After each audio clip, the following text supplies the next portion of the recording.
Hello everybody and welcome to my review of the 2014 film The Theory of Everything, directed by James Marsh and starring Eddie Redmayne as Stephen Hawking and Felicity Jones as Jane Hawking. And I have to say that this was a good and entertaining but not quite great film, and I will get into that right now.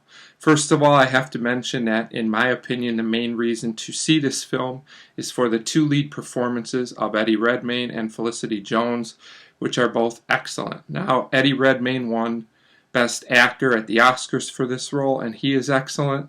And for me, Felicity Jones was equally good and in some ways stood out even a bit more, taking nothing away from Redmayne, but I just felt that her role was the less showy of the two roles, and she stood her own and still stood out as a unique and strong character. And to me, that's what great acting is all about. Now, the supporting cast is also good in this film, especially David Thewlis and Charlie Cox, who both give standout performances. The story also works well. If their goal was to inspire you of the true story of Stephen Hawking's life, the film succeeds at that. However, there are some issues, in my opinion, with this film. The first issue is, and this may be a personal thing, I would have liked more balance in the film.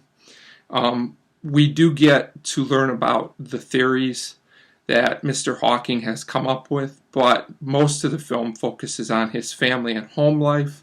And while these scenes are effective and do work, I would have liked more of a balance to learn how he came up with some of the theories and just more on the scientific aspect of the film. Like I said, it's worked in, but the film focuses much more on his family life, which is interesting. I just would have liked to see more balance.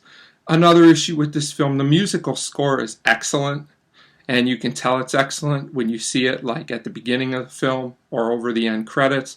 Unfortunately, and I blame more the directing for this, is that the score is overused in parts to the point where it gets a little exhausting. Every time we get a touching moment, which there are a lot of them, we get this score booming over everything, and there's a lot of these moments that just seem thrown in to make you feel, I don't want to use the word manipulate, but they seem like they're there just to make you feel for the characters. And while a lot of them are effective, there's a few too many of them, and they just seem to keep popping up in the film all over the place. And a few of them even feel a little bit out of place, like they were just thrown into the film.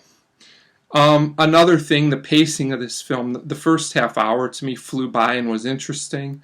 And then we get the middle, this film's about 2 hours. The middle hour kind of drags just a little bit. It's not bad, but it seems like a lot of repetition of just dramatic moments in his life. Like I said, a balance of the scientific stuff would have helped. And then I feel that the last half hour of the film picks up again, but the pacing's a little bit off, in my opinion, here or there. Everything else is solid. The direction overall is okay, although James Marsh does go a little bit over the top with sentimentality, in my opinion, especially at the end of the film. But he does a solid job. Other than that, he gets great work out of the actors, so that's a credit to him. All the other techs are fine in it. In a dramatic true story like this, you're not really working with special effects or great sets or anything. So all the other techs are fine. They're well done. They're what they need to be.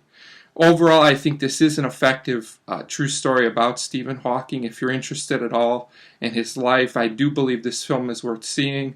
I just thought it could have been more balanced, and that would have made it a great film.